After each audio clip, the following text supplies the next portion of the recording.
पुढे ना यार, मागे मागे इथं आम्ही मागेच राहिलो यार. छत्रपती शिवाजी महाराज की जय.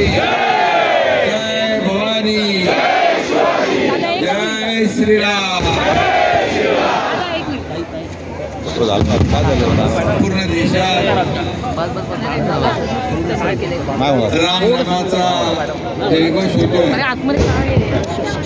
आणि आपल्या ठाण्यात पण कुठे काही कमी नाहीये. ठाण्यात देखील सगळीकडे रामनामाचा जयघोष, महाआरती आणि सगळं एकूणच राममय वातावरण झालेलं. आणि मग आजच्या या महाआरतीला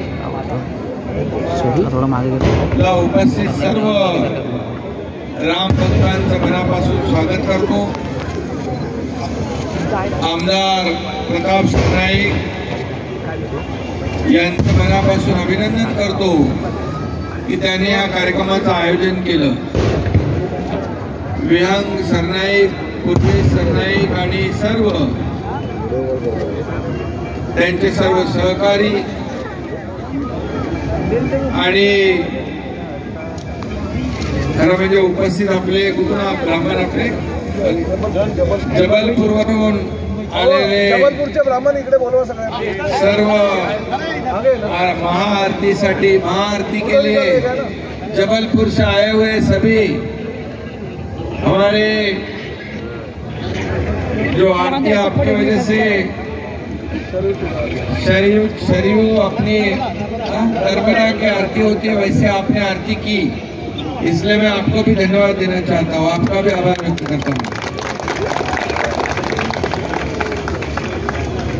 अभी आप देखते हैं महाराष्ट्र में पूरी सब जगह पे ऐसे ही है.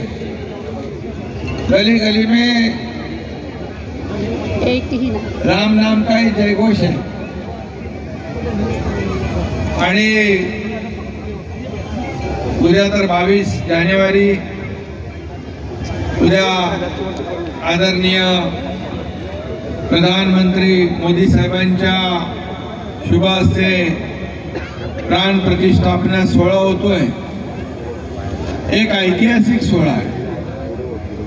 खरं म्हणजे एक स्वप्नवत सगळ्यांना वाटणारा हा सोहळा आहे. करोडो राम भक्तांचं स्वप्न साकार करणारा सोहळा आणि आपल्या त्यामध्ये खरं म्हणजे ठाणे आणि अयोध्येचं नातं जुनं आहे.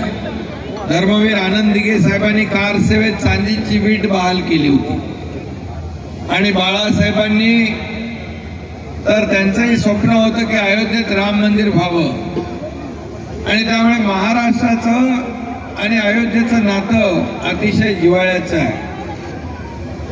जे मंदिराला राम मंदिराला लागणारा लाकूड है, जो लकड़ी है वहाँ का साग का लकड़ी पूरा महाराष्ट्र से या चंद्रपुर से गया है. ये बहुत ही अपना रिश्ता अनोखा रिश्ता है. महाराष्ट्रातून जेवढं सागाचं सागवान लाकूड मंदिराला लागतंय ते आपल्या महाराष्ट्रातून जाते. त्यामुळे अयोध्या आणि महाराष्ट्र एक वेगळं आगळं एक अतिशय आत्मीयतेचं नातं आहे. आणि म्हणून अयोध्या हा विषय आपल्यासाठी अतिशय श्रद्धा, भक्ती आणि अस्मितेचा आहे. आणि म्हणूनच मी पण उद्या म्हणजे खरं म्हणजे आजच जाणार होतो उद्या उद्घाटनाला, पण आम्ही ठरवलं एकटं जाऊन दर्शन घेण्यापेक्षा आपलं अख्खं मंत्रिमंडळ, खासदार, आमदार या महाराष्ट्रातली जनता सोबत घेऊन दर्शन घेऊया. आणि बघा प्रताप सरनाईक मला काल म्हणाले होते महाआरती आहे. मी म्हणालो अरे बाबा मला तिकडे जायचंय. पण योगायोग होता, इथं महाआरतीला उपस्थित राहण्याचा योग होता. आणि उद्या भाईंदरला आहे, मुंबईला आहे, सगळ्या महाराष्ट्रात अशा महाआरत्या होत आहेत. आज सकाळी 3-4 मंदिरामध्ये पण पोचा मारलाय मी, साफसफाई करून आलो. मंदिरं स्वच्छ करणं, मंदिराचा परिसर स्वच्छ करणं, मंदिरांवर रोषणाई करणं आणि सगळ्या घरांमध्ये रामज्योती प्रज्वलित करणं, अशा प्रकारचं आवाहन आदरणीय प्रधानमंत्री महोदयांनी केलंय. आणि त्यामुळे सगळीकडे रामनामाचा जयघोष आहे. कुणाला बोलवायला लागत नाही, आपोआप सगळे येतात. कुणाला निमंत्रण नको, काही नको. महाआरती आहे, शोभायात्रा आहे, आपोआप. काल ठाण्यामध्ये शोभायात्रा निघाली आणि महाआरती मासूदात झाली. सगळे हजारो लोक आले. आता इथं पण बघतो, इथे जागा बिलकुल नाहीये. आता वाटतं हा घाट आपण बनवला तो योग्य कारणासाठीच बनवलेला आहे.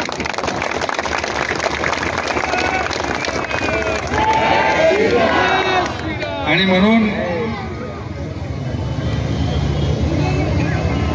ज्या प्रधानमंत्री मोदी साहेबांनी करोडो राम भक्तांचं स्वप्न साकार केलं, त्यांना आपल्या सगळ्यांच्या वतीने मी मनापासून धन्यवाद देतो.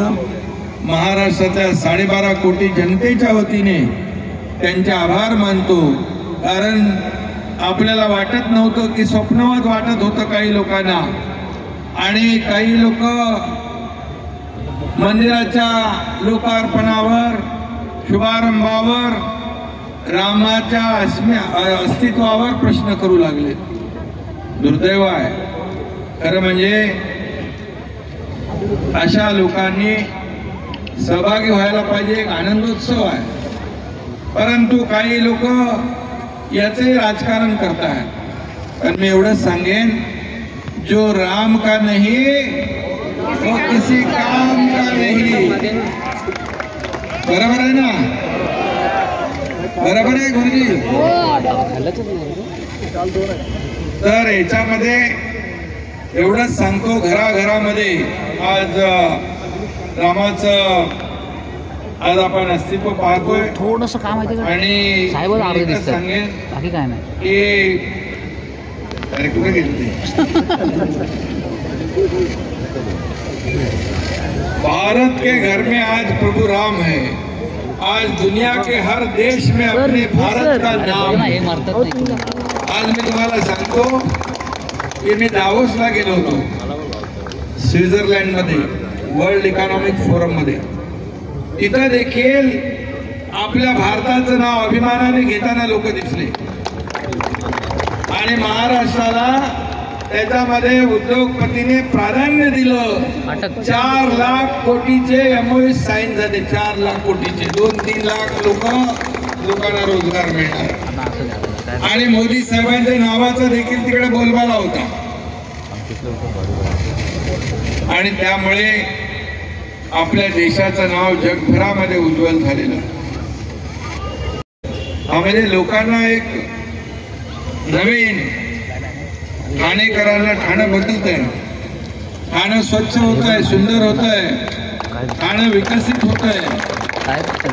आणि त्यामुळे या धकाधकीच्या आयुष्यामध्ये थोडा का होईना विरंगुळा प्रत्येकाला अपेक्षित आहे. आणि म्हणून आपल्याला मी मनापासून खूप खूप धन्यवाद देतो. खरं म्हणजे आपल्या सगळ्यांच्या ठाणेकरांच्या आशीर्वादाने एक ठाणेकर या राज्याचा मुख्यमंत्री झालेला आहे. त्यामुळे मी कुठेही असलो तरी सुद्धा ठाण्याच्या कार्यक्रमाला उपस्थित राहताना मला खूप आनंद होतो, समाधानही वाटतं की आपण आपल्या परिवारातल्या कार्यक्रमात आलेलो आहे, अशी भावना मनामध्ये निर्माण होते. आणि म्हणून मी आज पुन्हा एकदा कार्यसम्राट आमदार प्रताप सरनाईक यांचं अभिनंदन करतो. एक जोरदार कार्यक्रम आपण या ठिकाणी घेतलेला आहे. महाआरतीचा हजारो लोक साक्षीदार आहेत. आणि म्हणून पुन्हा एकदा सगळ्या रामभक्तांना मनापासून शुभेच्छा. धन्यवाद. जय हिंद, जय महाराष्ट्र, जय श्रीराम, जय श्रीराम. आज सकाळी